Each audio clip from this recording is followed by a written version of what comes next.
परमात्मा की वाणी सुनने वाले सभी वाणी प्रेमियों को हरिओम।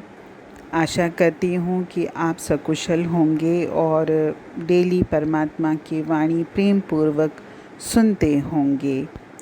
आज की वाणी में एक छोटी और सत्य कहानी है कि प्रभु को कैसे प्राप्त करें।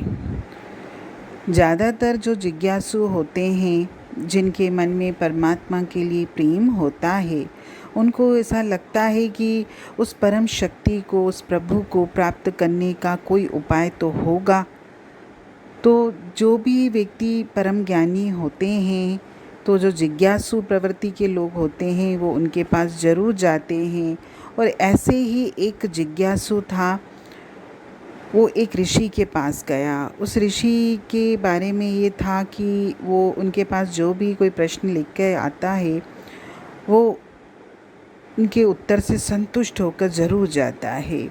तो इसीलिए वो जिज्ञासु काफ़ी समय से सोच रहा था कि मैं परमात्मा से इतना प्रेम करता हूँ, मैं सब करता हूँ, लेकिन फिर भी मुझे इसे क्यों नहीं महसूस होता है, उसकी शक्ति क्यों नहीं महसूस होती है।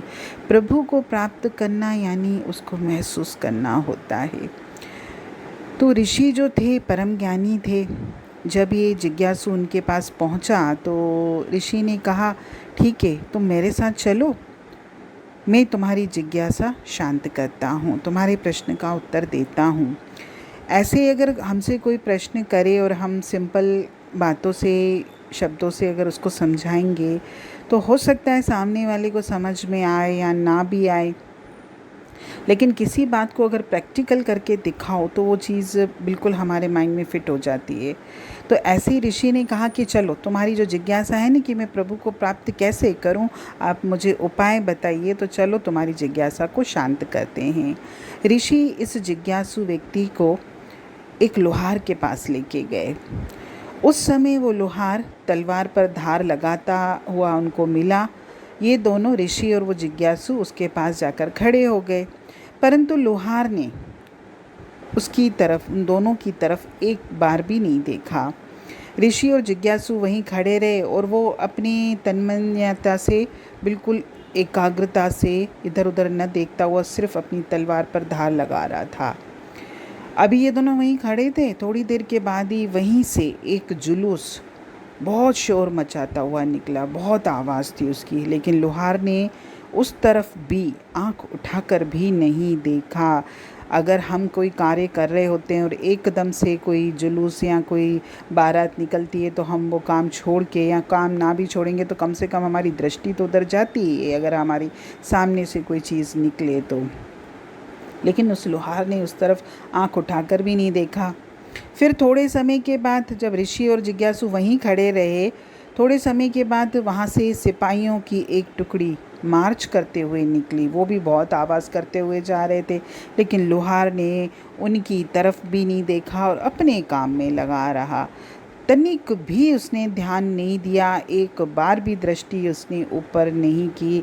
ना ऋषि और जिज्ञासु की तरफ दृष्टि करी, ना उस जुलूस की तरफ करी, ना ही वो सिपाहियों की जो टुकड़ी मार्च करते हुए जा रही थी उनकी तरफ करी। अब ऋषि ने उस जिज्ञासु से कहा, अब चलो। लौट कर वे दोनों ऋषि की कुटिया पर वापस आ गए। तो ऋषि ने जिज्ञासु से पूछा, तुम्हें कुछ समझ में आया? तो जिज्ञासु ने गर्दन हिलाई, नहीं। तो ऋषि ने कहा, तुमने देखा हम कितनी देर उस लोहार के पास खड़े रहे, लेकिन उसने हमारी तरफ देखा भी नहीं। फिर एक जुलूस शोर करता हुआ वहाँ से निकला, फिर भी उसने ऊपर नहीं देखा। सिपाहियों की एक टुकड़ी मार्च करते हुए निकली, फिर भी उसने नहीं देखा। तुमने नोट किया होगा कि लोहार ने एक बार भी अपना ध्यान तलवार की धार से इधर उधर नहीं किया। यही तुम्हारे प्रश्न का उत्तर है। यदि प्रभु को पाना है तो उसकी प्राप्ति में उस लोहार जैसा ही ध्यान लगा दो। निष्ठा से, प्रेम से, विश्वास से केवल और केवल प्रभु का ध्यान करो। संसार में जिस समय भी मैं प्रभु के साथ बैठा हूँ, उस समय मेरे आसपास क्या घटित हो रहा है, मेरी एक बार भी मेरा उस तरफ न ध्यान जाना चाहिए, न दृष्टि जानी चाहिए, न मेरे मन में उसके बारे में कोई विचार आना चाहिए। उस समय न मेरी आँखें कुछ देखती हैं, न मेरे कान कुछ सुनते हैं, न मेरी जिह्वा कुछ बोलती है। मैं तो पूरी तरह से इस प्रभु के ध्यान में लगा हुआ हूँ। और जब तुम्हारी ये स्थिति होगी, तब तुम सहज रूप से ही उस प्रभु को प्राप्त कर लोगे। हरि ओम।